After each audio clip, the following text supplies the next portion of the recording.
Hi everyone. So today we'll look at principal component analysis and other data exploratory techniques, and we'll also look at we'll try to look at how data needs to be fine tuned or kind of modified um, in a way that they are more suitable to model. So what we'll do, we'll take each model and ask ChatGPT and stuff to in order to fit in data to this model. What's the best way? See, the models can take up data in different formats, but thing is, in order to make them computationally easy, or some models they may prefer to have data in certain format.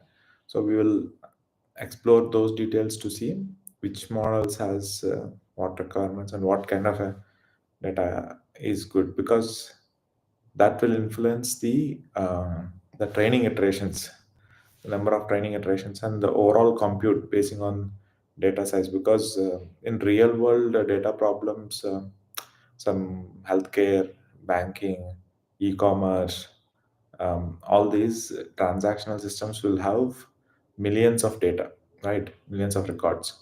So when you have millions of records, even if you reduce your computation by 1%, it is a lot of saving, right? The two training of models, as you have seen, it's a iterative process. It is not happening once like we do here, right?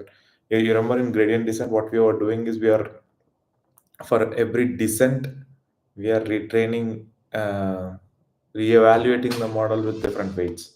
So what happens, from a random point, the number of descents is nothing but number of iterations in which we change W, and we retrain the model with that particular um, equation, right? So the computation at times could go much higher. So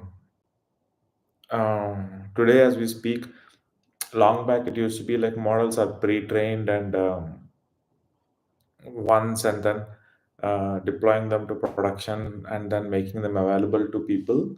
It used to be a lengthy process, and people used to wait for even days or weeks for this to happen. Um, Only huge systems like IBM Watson and stuff were capable of building bigger models, and certain systems and stuff, or certain server configurations are not even capable of building a model and deploying it, kind of stuff. So those are the days restrictions. And now actually we can do build good size models on your local system and actually deploy them, and all that can happen in less than few hours of time. So the computation capabilities have increased, but the faster is better, and the trend is going towards more real-time predictions, right? So uh, like if you look at it, chat system, right, it is real time, but it's more real-time predictions, right? So but how about real-time training, right? That's interesting piece, right?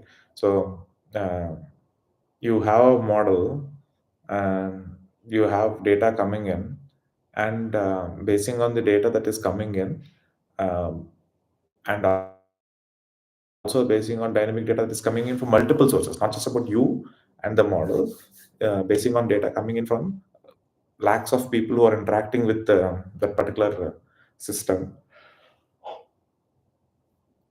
As I want to train the model for every hour, for some reason I don't know, I couldn't recollect of a use case, but I want to train the model every hour, and then um, create a higher version of the model. I should test it with certain test cases that are written and stuff. I should test it, and I should deploy it and make it available to the user. Like it's it should not be a security sensitive. critical applications, uh, we can actually go for applications which are more like product suggestions, or or offer creations, something like that, right? Or news, or some kind of a news predictions or something like that, right?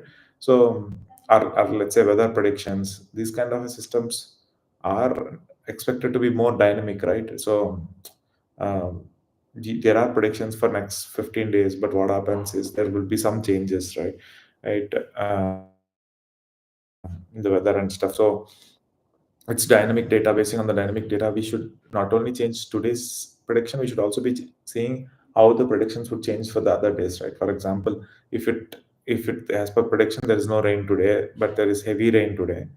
Obviously, when there is heavy rain today, which is deviating from prediction, if you go back to the system and give it saying, boss, if these are the is the way the input features are, the prediction is rain. If it classifies the rain yes or no, it is actually previously no, it became yes, and you can, this being an input to the particular device, you can retrain it. And you retrain it in a way that the previous features where it said no, it will become yes now, right? That's where you, that's the error, and you correct it. Once you correct it, what happens? That's a new model, right? That's a new learning. Basing on the new learning, for next few days, the predictions might vary. Now, if the predictions are varying, so there is a new temperature, new rainfall prediction, everything would vary, right? So, vary those differences we need to. Um, Calculate them and predict them dynamically. At times we need to change them predictions maybe next few hours, next hour, or something like that, right? So as we evolve, as we have more computation capabilities in hand, as we have more data available in hand, the uh, the need for dynamic predictions will keep growing, and we will reach in future at certain point of time where you don't need to instruct provide any details to any systems. There will be individual systems that are there where right now what's happening is data is being gathered at the last mile touch points, like IoT devices, transaction systems, ATMs, and all that stuff, right?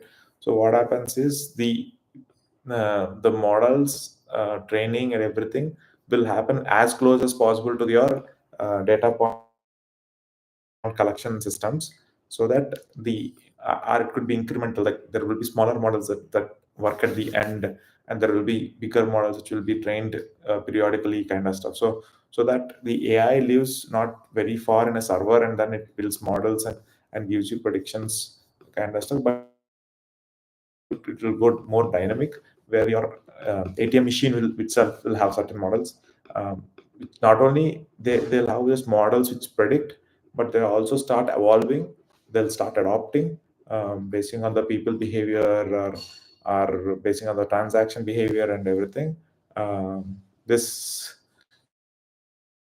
will be a little challenging, and mm, initially maybe they'll will go for an option saying, do you want to do with Siri, do you want to do with some other bots, that do you want to do it with that suggestions, or do you want to do normal um, way of interacting. So, and then slowly I think the AI will start evolving, and then it starts doing things. The the part where it will be very um, um, effective is it reduces the user human interaction, and it interprets the inputs in different ways. Like now we're typing in, tomorrow we can actually speak and effectively talk to systems. And third, like the way Elon Musk is going towards, maybe they'll start putting in chips in your brain or somewhere, and then through actually through thoughts you can start controlling things. There are a lot of things, it's inevitable with it. That's where it is going. People, we reached a point where people can just slow it down, but they're not gonna, they can't stop this evolution to happen. So the intelligence capabilities are coming in. um, the but the faster they come, if they come too fast, we will not be able to handle them. So all that governments and teams are trying to do is they're trying to slow it down. Today, at this point, when we are discussing, we are already at a stage where a lot of things can be automated and a lot of things can be enabled for people. But just because of the disruptive capabilities of these kind of a changes, people are actually holding back on releasing those changes. Okay, this is all general discussion. We'll get back to the actual study piece part of it. That is, we'll focus on principal component analysis. Principal component analysis, I think I'm expected to watch a video. Also, I think I should read some blog, but let's start off with reading a blog, and then we'll go with a video if it's necessary. Detailed explanation of PCA principal component analysis. No examples.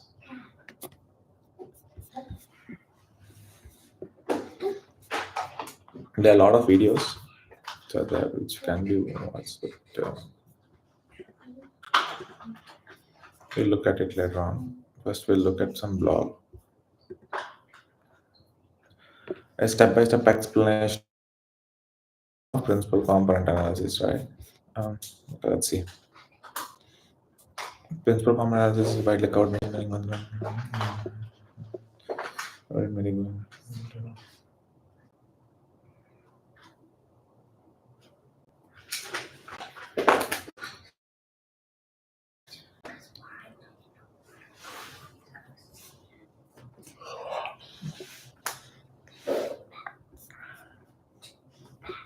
5 steps, too many steps. 3 steps. PCA.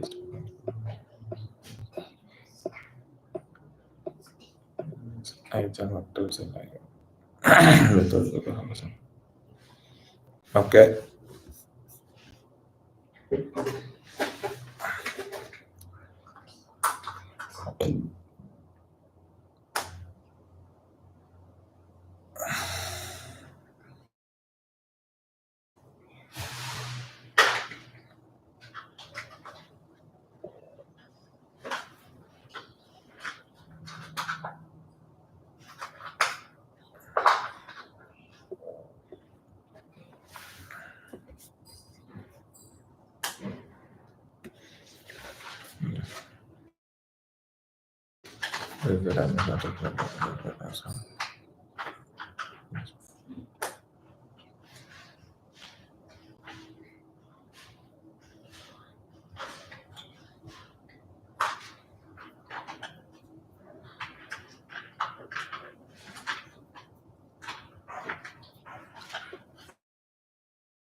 And thus make analyzing the plans much easier and faster for machine learning without change variables to process. So to sum up the idea of PC is simple: reduce the number of variables of a data set and preferences also. What are principal components of any variables that are constructed as linear combinations or mixtures of initial variables. These combinations are more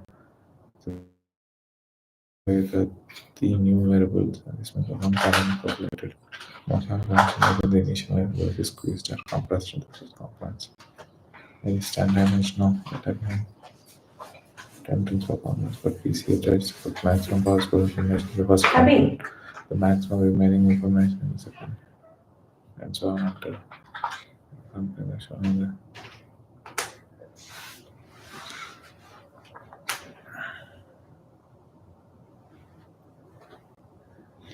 first explain variance and principal components. And components, it will try to keep the effective knowledge that is there in each of the component in incremental ways.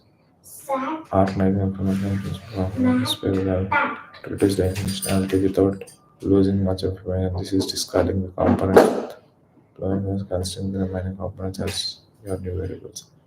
An important thing to realize here is that the principal components are less interpretable and don't have any real meaning since they are constructed as linear combinations of initial variables. Geometrically speaking, the principal components represents the directions of the data that explain a maximal amount of variance. That is to say, the lines that capture most information of the data. The relationship between variance and information here is that the larger the carried by length, the larger the dispersion of data points along it, and the larger the dispersion along a line, the more information it has.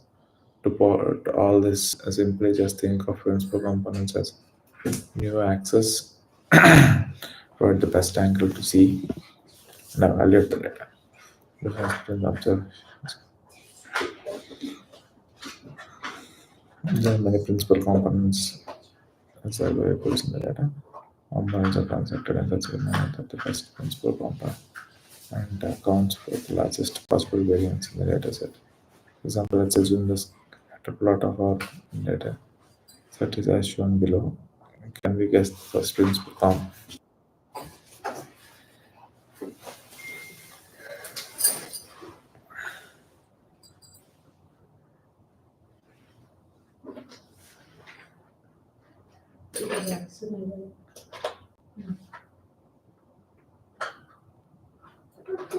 The origins is the production.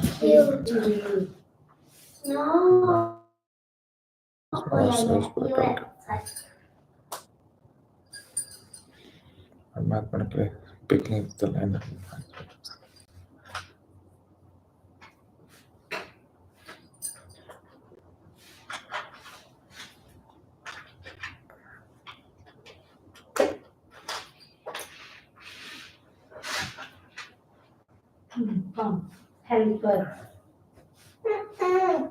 The average of square distances from the projected points right dots to the origin.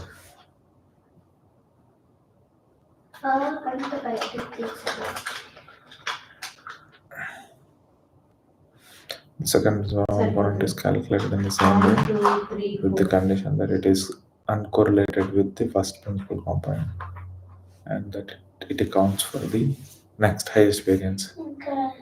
The continuous until of principal components have been calculated equal to original.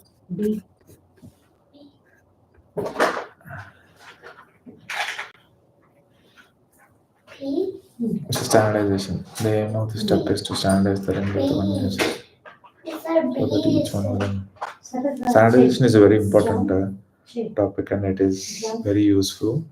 It reduces the computation by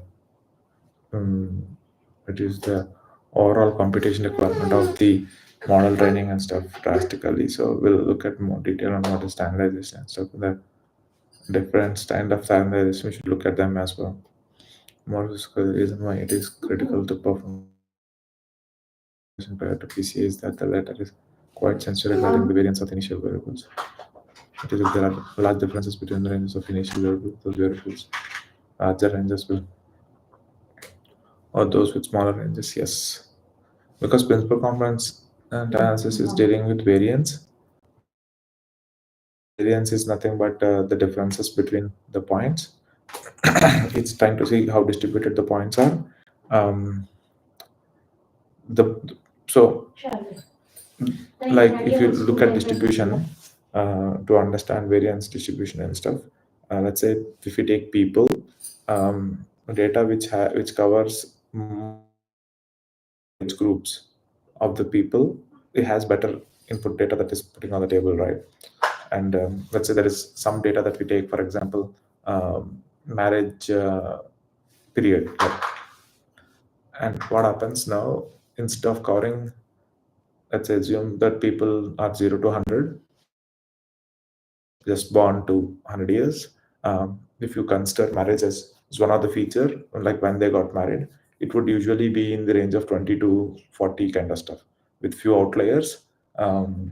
So what happens is that feature actually gives you smaller set of data that is 0 to 20 are number of people 40 to 100, will get minimized. So the if that is the feature that you pick up, then what happens is the distribution that it covers, the number of people it covers in that particular, based on that particular feature, is very few. So that probability that that being a principal component is low, um, considering it covers the range, um, minimal data range. So principal component is something that we pick up which covers the maximum variance or maximum range, of distribution among the data, so that it brings more table, more information to the table kind of stuff. So um, it directly says that it principal component analysis, when I say range, distribution and all that, what we are talking about is y, correct? How the y is distributed, how is y being covered based on a feature. That's what we need to look at, right? Okay. Now, standardization. More specifically, the reason why it is critical to perform standardization prior to PCA is that the okay, that is quite sensitive regarding variation of initial variables. So, first of all, we look at data, right? Data, the way we looked at it previously, um, there are two values. One is continuous values, another one is categorical values. Categorical values are where you say, um, it could have certain range of values, right? For example, color of a fruit or shape of a fruit and stuff. All this, they are not continuous values. There are certain set of values, little high. It could be multiple, or it could be only, it could be binary, it could be three class, four class. But there are categorical values which have certain categories and they get repeated across all the rows. Whereas there could be continuous values, where continuous values, the similarity of the feature data is continuous. That is, you can't say, um, uh, call them saying it is this belong to certain category or range. You can't classify saying these all people are A, B, C kind of stuff, right? Until unless you put in a range there and then classify, convert it. Continuous values are, for example, income levels of people, right? They're continuous. It varies. People living in Los Angeles, people living in California, people living in Mumbai, China, Germany, basing on the place you live, basing on multiple factors, you'll have continuous values, right? Somebody is close to $10,000, somebody is close to $100,000, somebody is close to 1 million. It keeps going. So people are all distributed across. So this is continuous values. So when you have continuous values and they have higher distribution, what it appears to be is those values in computation, especially because of having bigger numbers and stuff. The uh, two things. One thing, the influence of those numbers on your model prediction will be high because their values are higher kind of stuff compared to the remaining. Something like age and income, if you look at it, age is always between 0 to 100 or 110 kind of stuff, whereas income is like, if you take it in dollars and stuff, it would go to thousands, millions or something like that, right? So you can't, they are not, when you put both of them into one equation, w1x1 plus w2x2 plus b, the influence of the output is more because um, of the salary or income of the person than the age of the person. So to remove such kind of a bias, what they do is they do standardization so that they fit in everything to certain range. So um, we can make a choice on how we want to standardize it with what kind of a range and stuff, but different standardizations give different ranges kind of stuff. So basing on the feature, we can give it a thought, where certain features, if they have any kind of an negative impact, we can say -1 to 1, or we can make it 0 to 1. There are different ways of doing it. But here, let's see.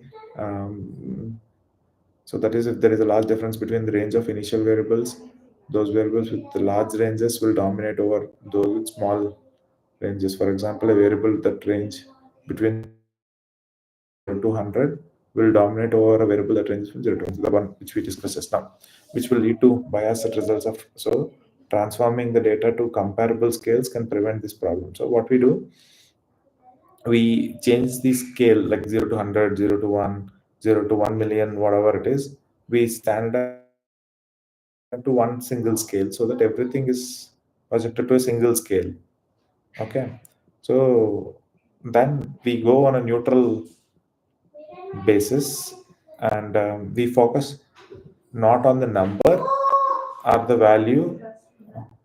Instead, we focus on the distribution or how the numbers are varying basing on the on each for each record, and the variance is the contribution factor to the model's output more than the actual value that is there, kind of stuff.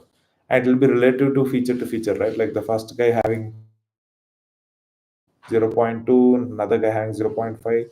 So the difference in between variation between 0.2 0.5 is more important than that being as 200 to 50,000 kind of stuff, right? So so mathematically this can be done by subtracting the mean and dividing by standard deviation of each value of each variable. Uh,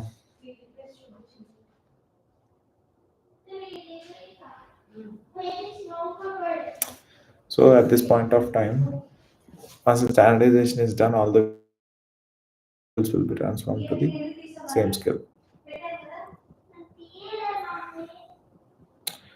So let's look at this thing, right? Let's spend some time here on understanding the standardization, right? So value minus. So what? How do you standardize? How do you calculate what is the standardized value of a given value of a feature? That means there are n features in which there are n records. For each value in each record, there will be corresponding values. Each value, each feature, if you take it for a given feature, that value should be standardized, right? That means we should bring it to a common range. That's our expectation, right? So how do you do it is the equation of standardization is value minus mean by standard deviation. So let's understand more on how this will standardize the values. Maybe we'll look at an example on how the standardization will work. So value you already know, that is whatever is there is value, minus mean. Mean is the average. Like if you draw a line um, with all the point values on them, um, what is the average is the value like sum of all numbers by n, like n numbers, sum of n numbers by n, so that it gives you an average value. And value minus mean is um, the difference between the value and the mean. The how far the value from the mean point, like if you, as I said, if you think of all those points being on a straight line, that 10 points distributed across, mean comes somewhere here. So we can actually see value minus mean is nothing but the difference in between the relative position the value from the means perspective, right? So the number could, the 10 values, mean is not necessarily in the center, mean could be somewhere uh, in between, and there are points lying on either sides,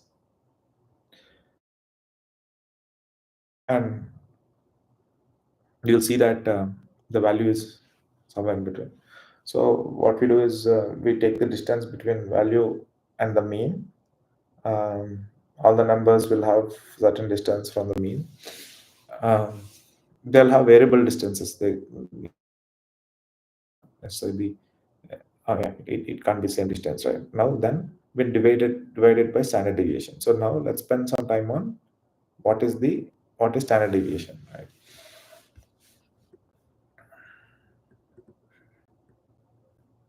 Oh, this is an image.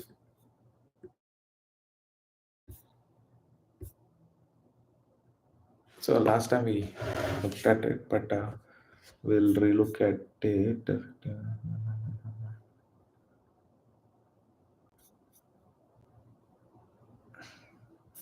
It's okay. We'll ask here.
Okay.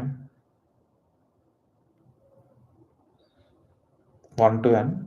Sum of the uh, what data points data set and represents the individual data point. Shit. I've been doing with this. This is stupid. Okay, doesn't matter. Let's go with it. As long as I'm studying, I'm good. N is the total number of data points in the data set. Xi represents each individual data point, and X is the mean. So we take the differences in between the mean and the actual point to see how much it is spread from the mean. And here is a step-by-step explanation on how standard deviation is calculated. Calculate the mean. Okay. Calculate the differences. Yes. Square the differences. Okay. Calculate the variance. Calculate the average of square differences obtained. Mm, difference of 3. This average represents the variance of the data sets. Okay. Take the square root. Finally, take the square root of the variance to obtain the standard deviation. Okay. Standard deviation is commonly used in including statistics, finance, engineering, analysis, others to quantify the variability around. It provides a valuable insights into the distribution of the data. What does the distance from mean?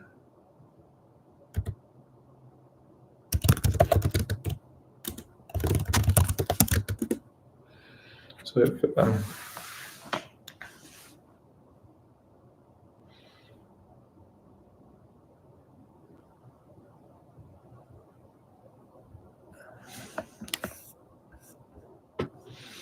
measure of deviation or variability within the dataset data points that are closer to the mean have smaller distances from the mean.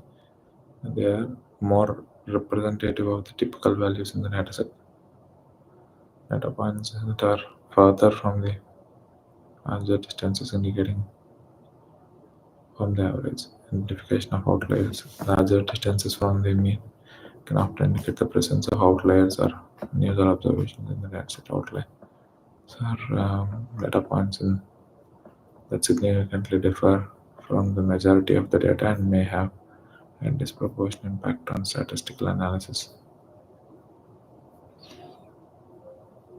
These outliers can provide insights into the underlying characteristics of the underlying variability. By examining the distribution of distances from the mean across, one can gain a deeper understanding of the variability aspect of the data set. With small distances from the mean indicates low variability, where a data set with large distances is high variability. The variability of the data is essential for making accurate predictions, assessing risk, and drawing normalization, standardization. Distance from the mean are used in normalization standardization techniques to scale the comparable across different the mean from each data point. It can be standardized to have small.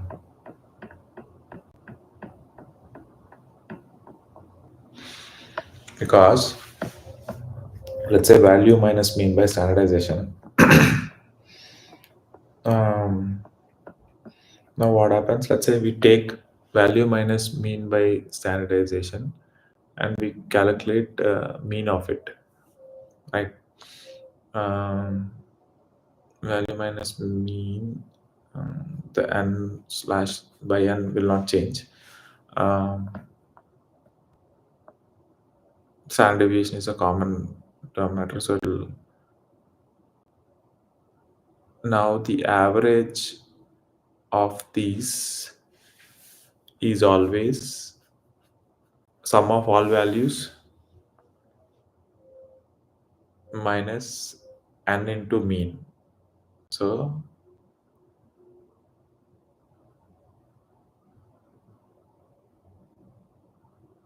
I should put it on a paper. That would be much interesting to solve. I don't have much time today, but try to solve as much as possible.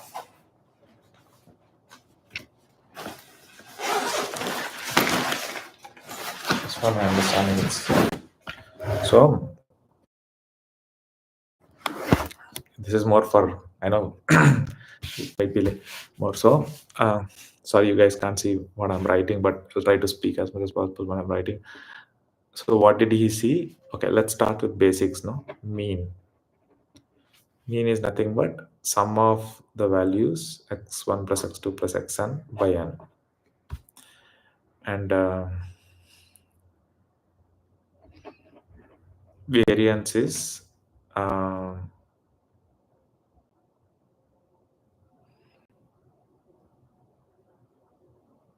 or first of all we'll see distance from mean, that is x1 minus, let's say m is the mean, which is x1 plus sum of x1 to n by n is the mean. Then m is the mean, then x1 minus m is the distance from the mean, that is how far is the point from the mean, distance from mean. So variance is sum of mean of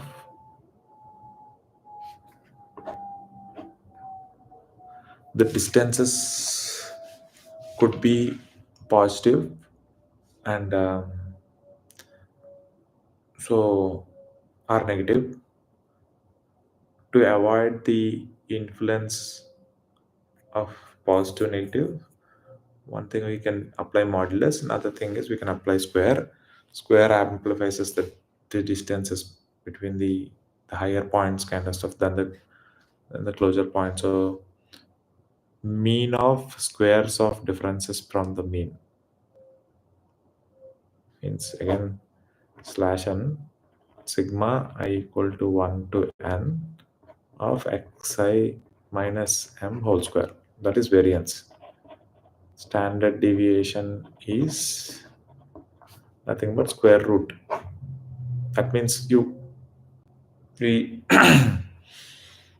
okay, so in summary, what are we doing? Um, it is similar to absolute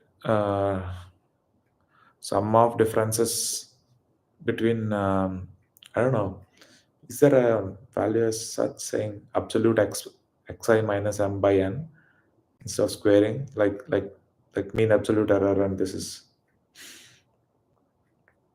and you do apply a square root on variance, you are you are squaring the, you're doing a sum of squares and you're doing a square root. That means overall what you're trying to refer to is standard deviation is your average distance from the mean to your numbers, so that you in turn you're trying to look at from distances perspective, overall all points distance perspective, what is the average distance that is there. So sigma equal to 1 to n xi minus m whole square by n gives you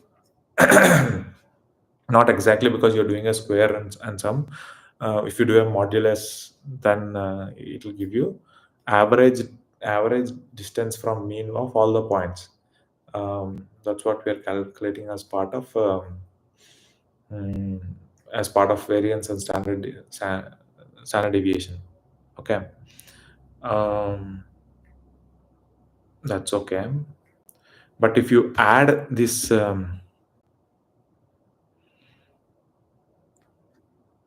so going back to our problem, the standardization we are doing xi minus mean by standard deviation, right?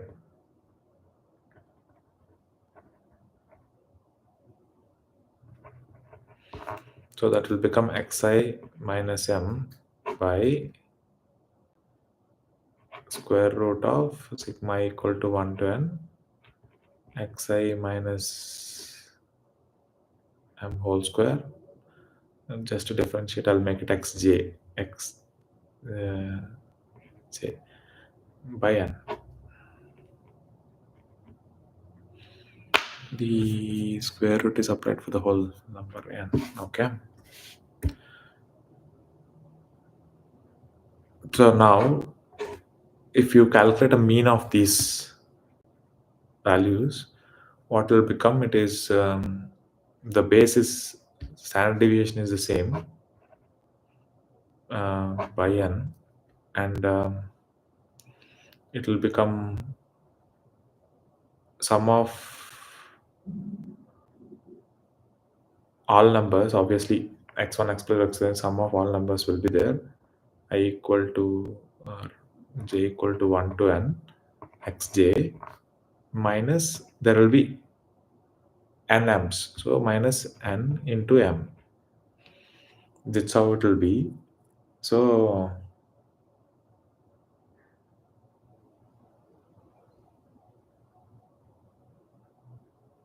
mean will become,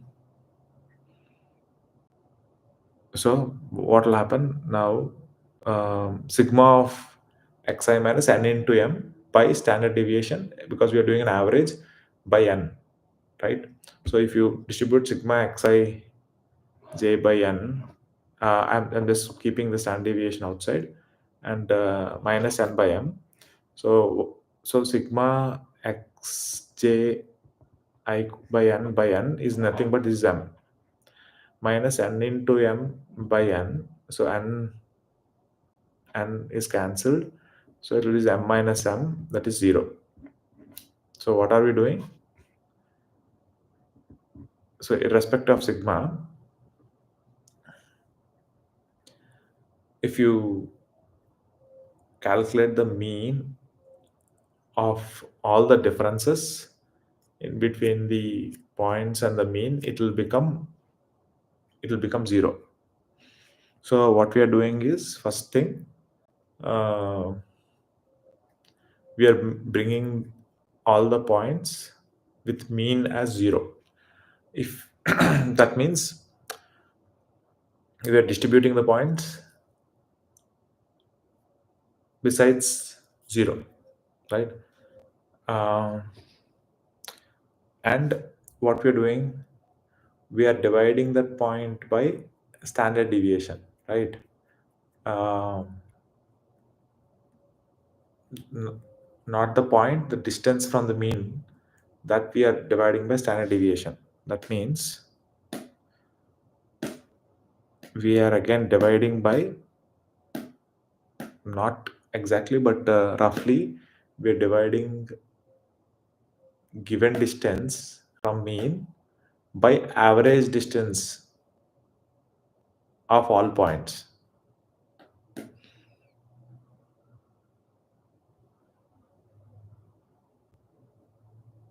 Given number, if it is divided by mean, what will happen? That means xi by xn xi plus x2 plus x3 so on xn by n will become nothing.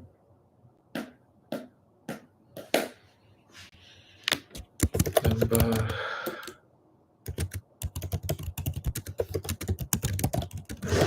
this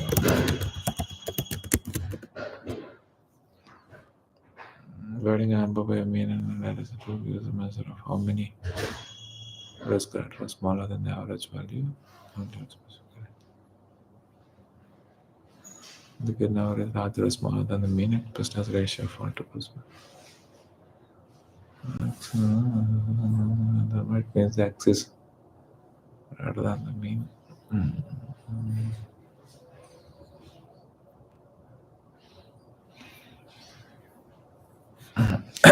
In summary, it doesn't make any sense. The only thing is how big is the number compared to mean is what's saying. That's called division.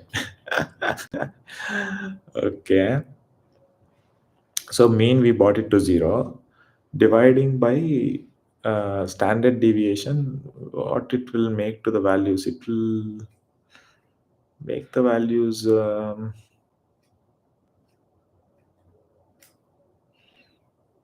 I think it'll just scale down the values, but it doesn't mean um,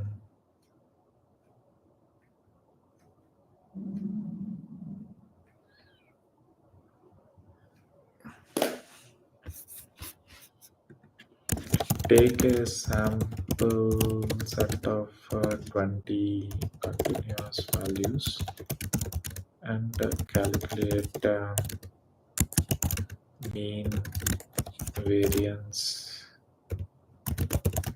and standard deviation.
So the differences are varying from minus 24.5 to 15.5. But okay.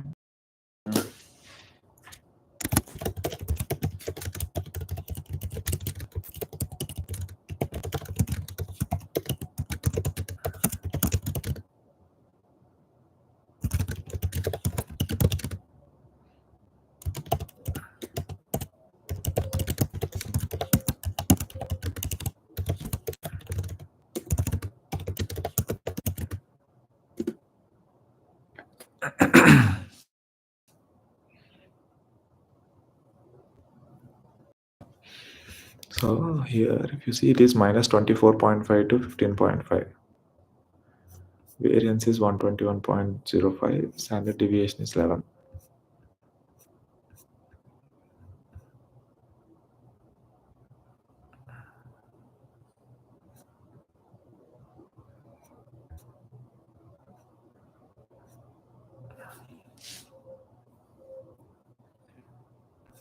This is minus 109 point. Okay. If you look at it, the variance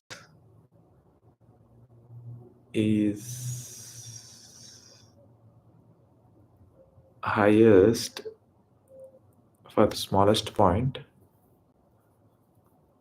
and is the difference from variance is highest for the smaller point and it is lowest for highest point. Now let's calculate the difference between the original values and standard deviation. Standard deviation is also the same way.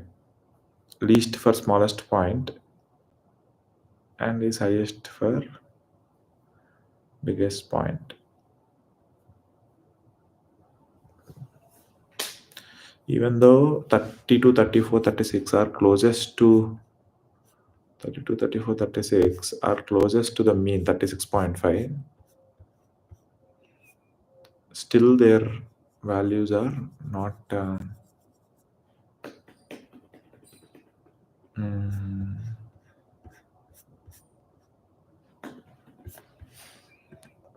give me I don't know why I'm doing it, but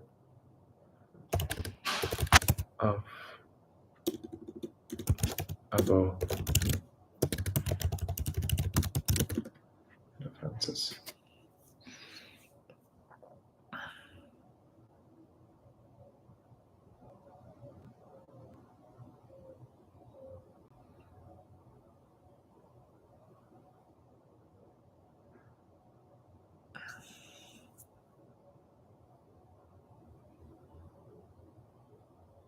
And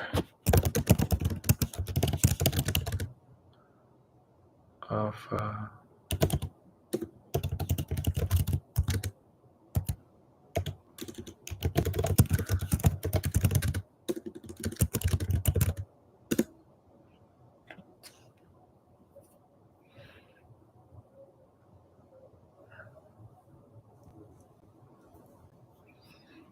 so average of so okay, I am doing okay.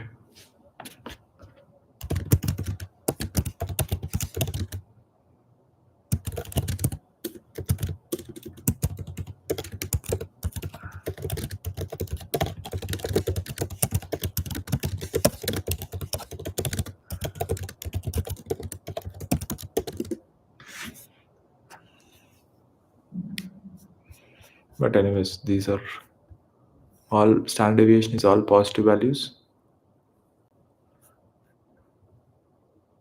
Standard deviation can't be negative, it is a square root. Yeah.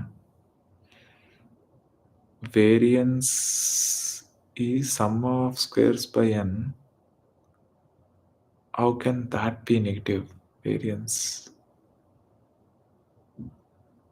This is not negative, but because of doing variance minus original value, it is coming as negative. Variance is also always positive. Variance is always positive. Standard deviation is always positive. Um, Mean can be negative, positive. It can be anything. We can't say.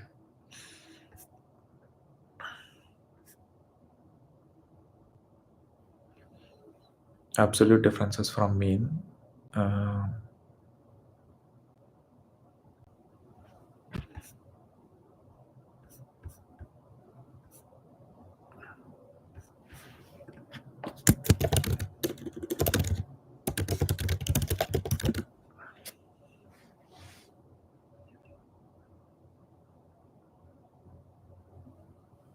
75.925, 20.5.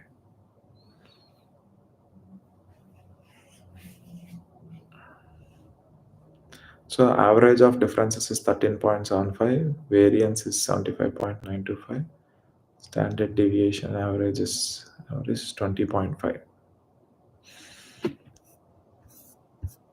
Looking at the actual values are mean is 36.5, variance is 121.11.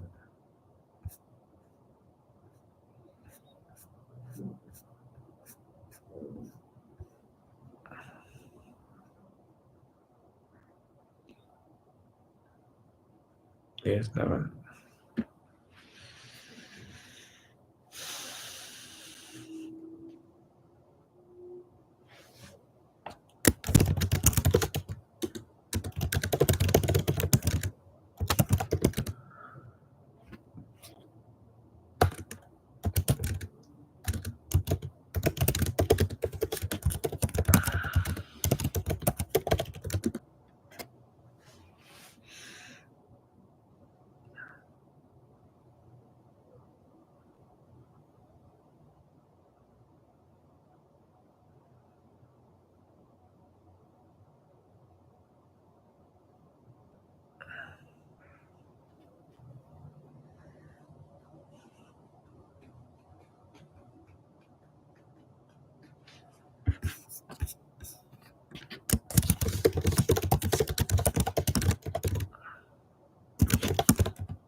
So the Hmm.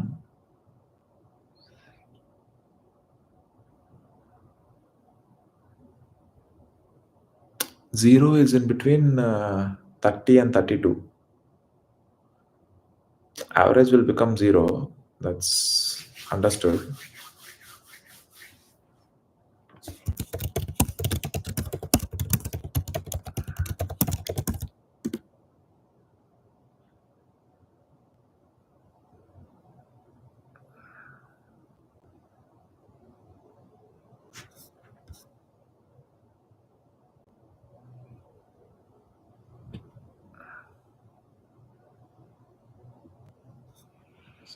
Yo,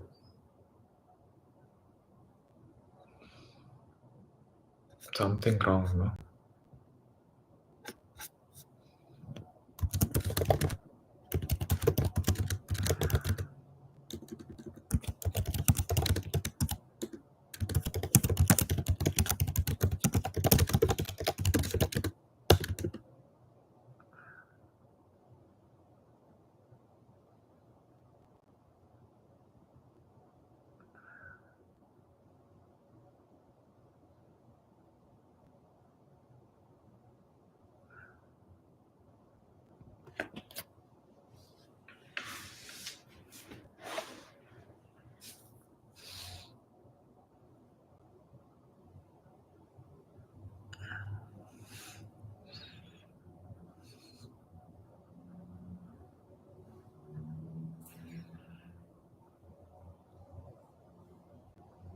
Mm,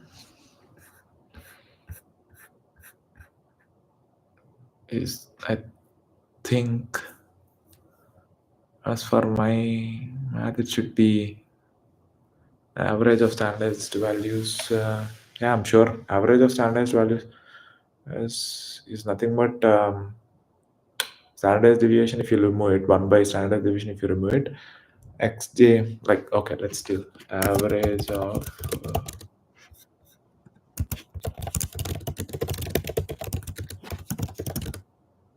use.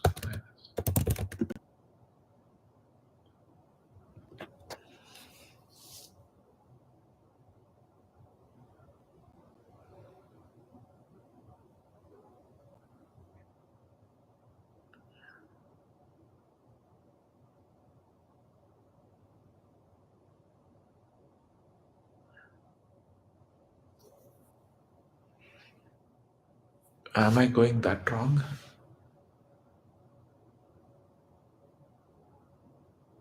No, see, original value is xi, so on, and what we are saying xi minus m.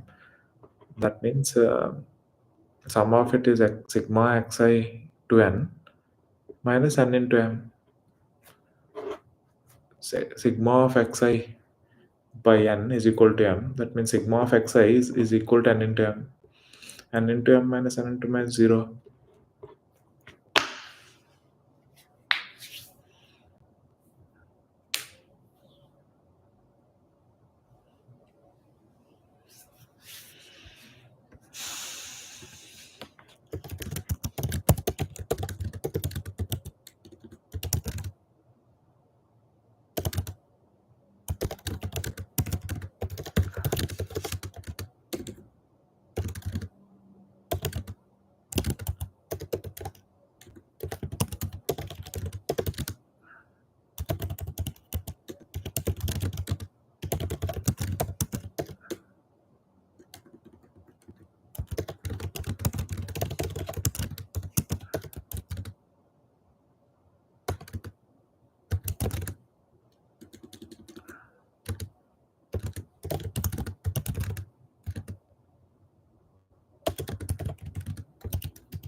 Okay. So ChatGPT is little off on math here. It is not calculating it properly, but it's okay. Not it's not okay because now we are more confused on the overall values, right? Like the previous math it did, is it correct or not? Okay, it pushes me towards saying, okay, we should always ask it even for small math. Also, we should ask it to validate it whether it is correct or wrong. But let's look at it. We should have put up 10 values instead of 20. Math will be easier for us also.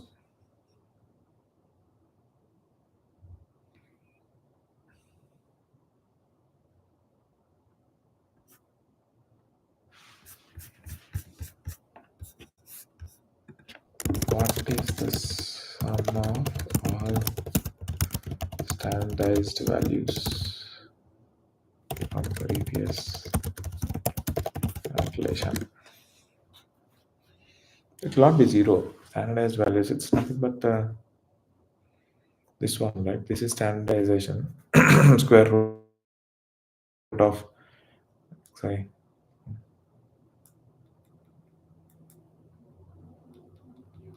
no, xi minus mean by standardization.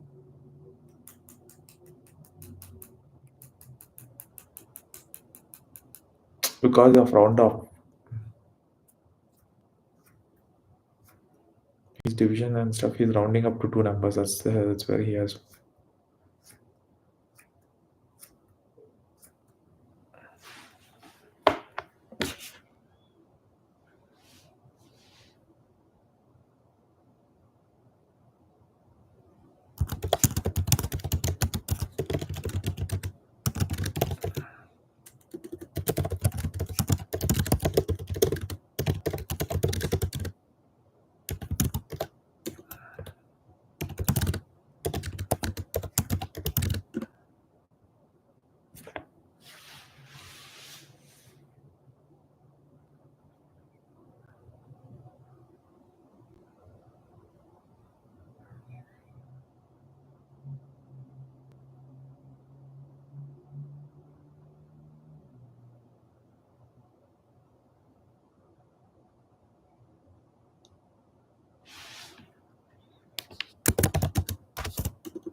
Standard deviation, standardization values. He understood. It is nice.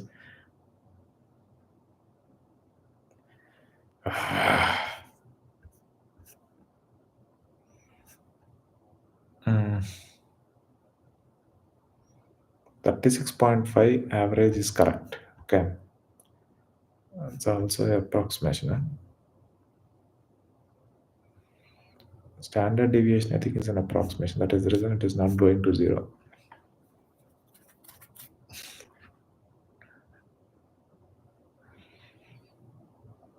Okay. Fine. We understood variance. We understood standardization. We understood standard. Okay. The only thing that we didn't understand is standardization makes average zero. That is clear. But standardized values distribution range is relative. It is not. It's not always -1 to 1 or something like that. But they are in the relative range. Okay, what is normalization? I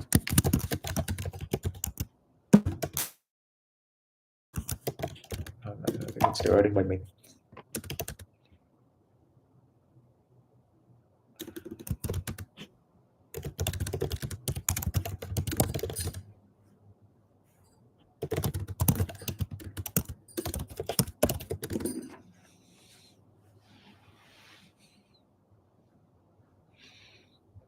Scaling the number data typically.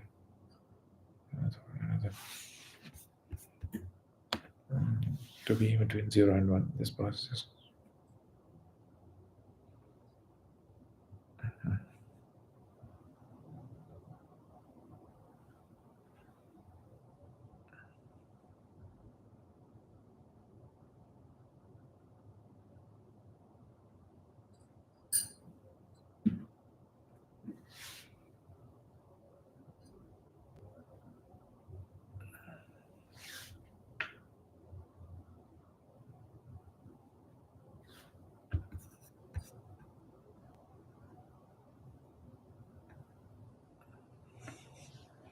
12 and 52, subtract the point, that becomes 0 to 40. Mhm.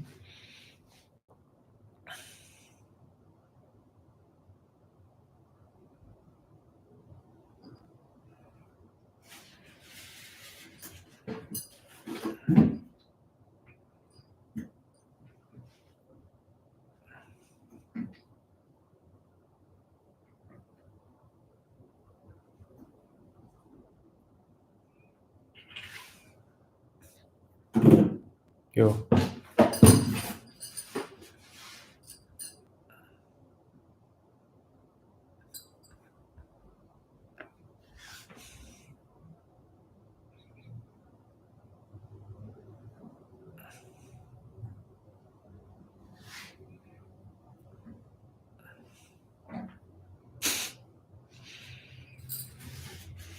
no.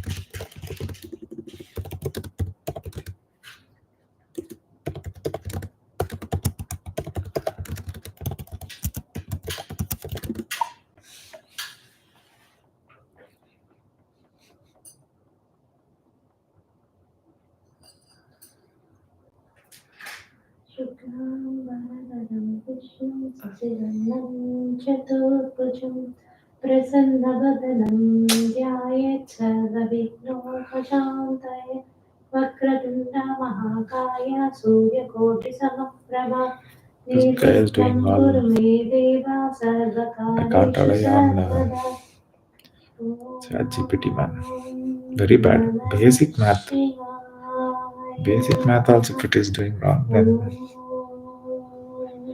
नमः शिवाय नमः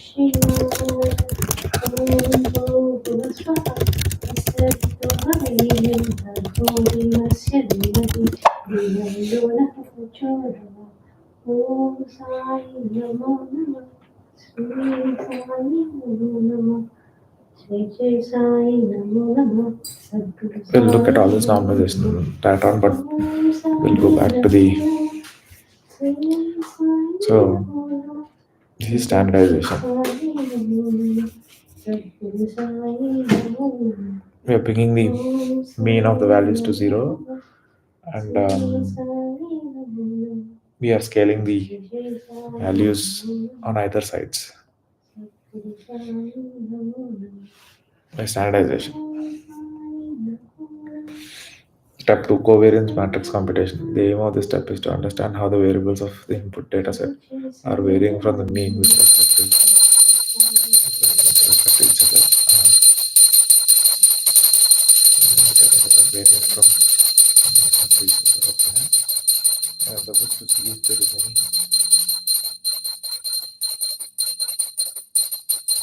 The correlation is also variable. So, these correlations will come to the matrix where P is the number of dimensions that is the covariance associated with all the possible pairs.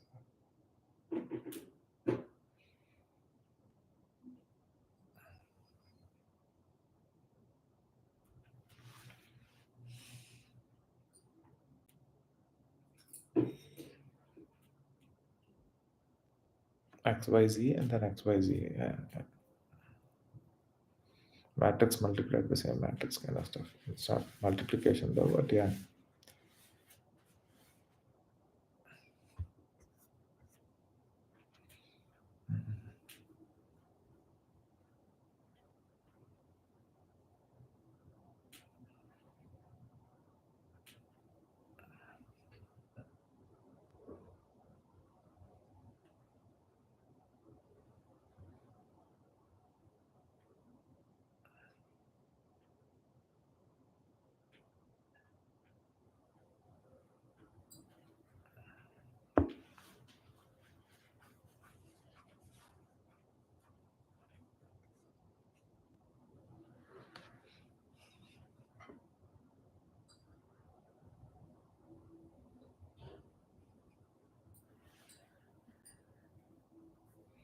Okay.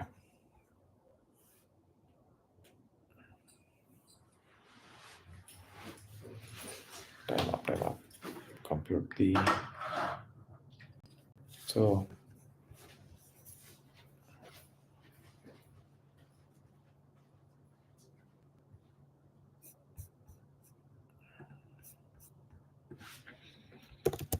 how is covariance between two features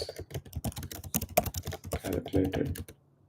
Give an example with 5 points.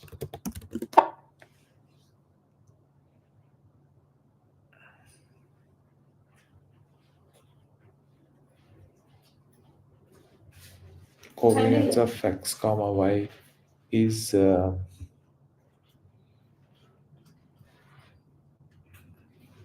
xi minus x mean y minus y mean y minus 1.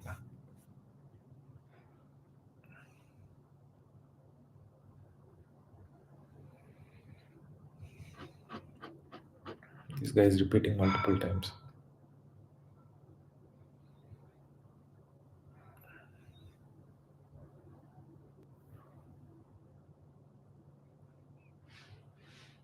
Oh, sum of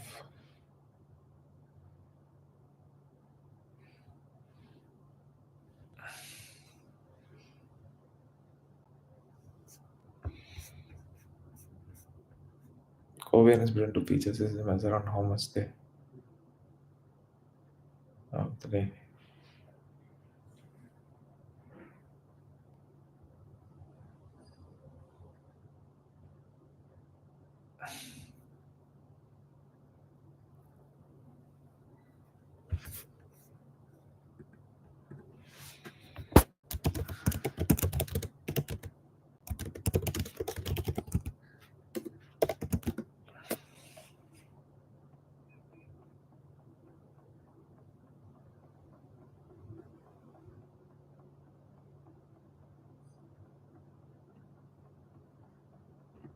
operation covariance formula sample covariance.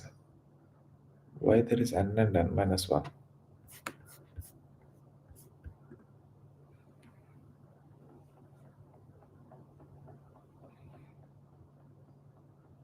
Then the covariance of variables x and y. Indeed. Okay. uh, so variable x and y sigma. That's a formula. Yes, of x variable is the average values of x variables. That's values of y variable. V represents the average of y variable. And the sum of values are both xi.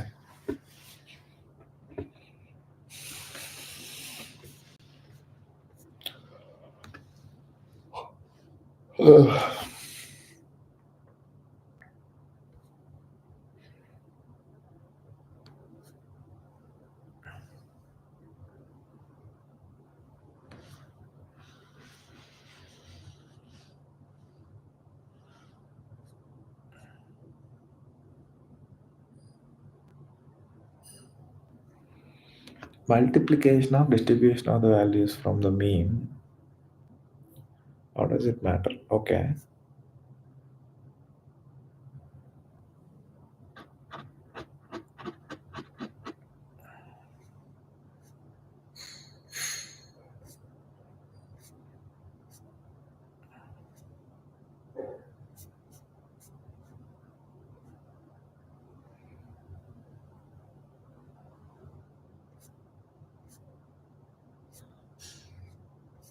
That's okay.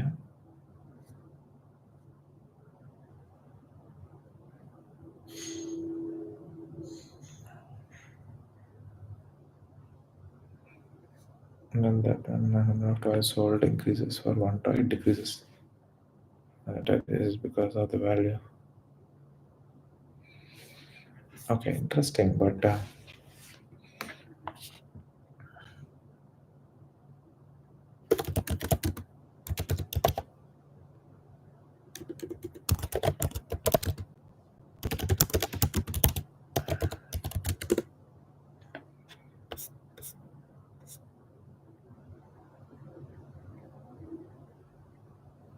so he's saying product of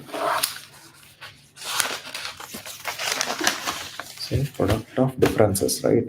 So given feature xi, yi, where there are some features m and none of the means, you say xi minus m, that is difference between the given feature value from its mean and y value from its mean, product of them, if it is taken,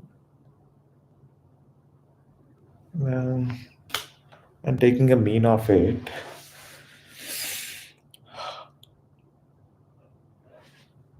mean of the product is covariance. Why are you doing a product of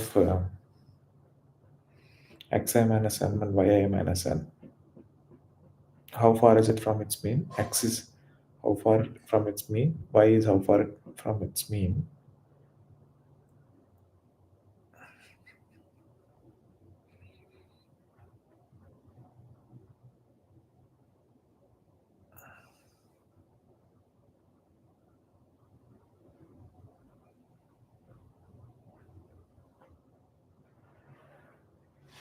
How far is it from mean? Product of why is he doing product of the correlation between the two random variables by standard deviation of each variable?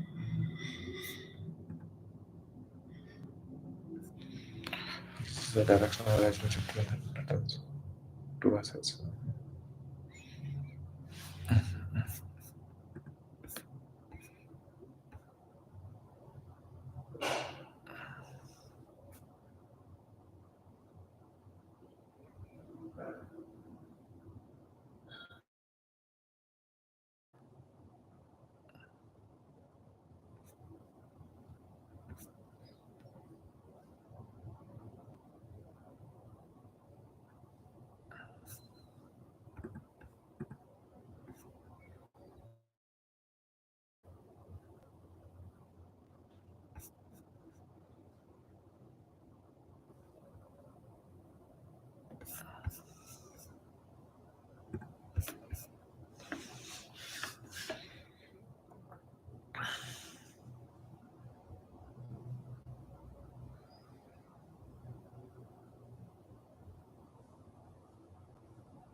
So it is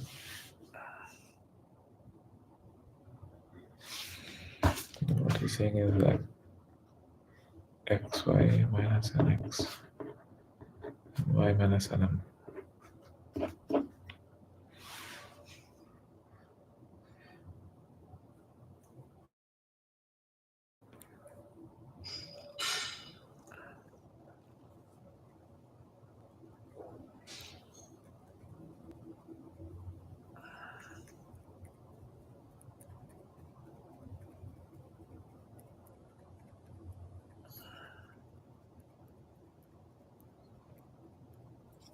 This is sigma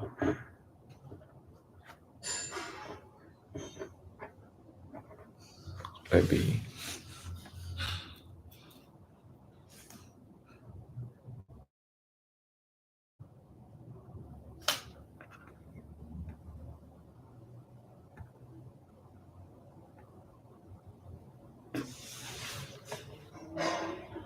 Mm.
covariance formulae.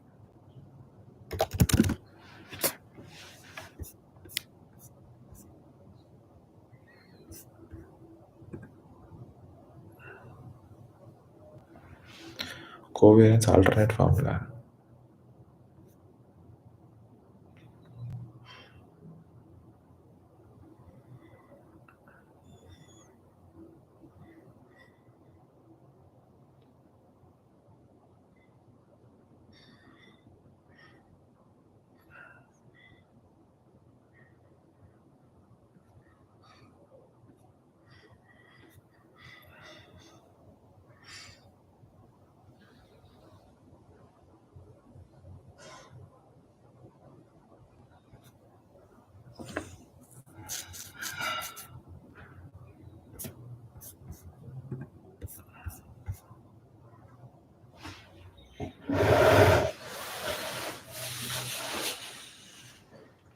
It doesn't say so. Okay, we are out of time. I should join a meeting.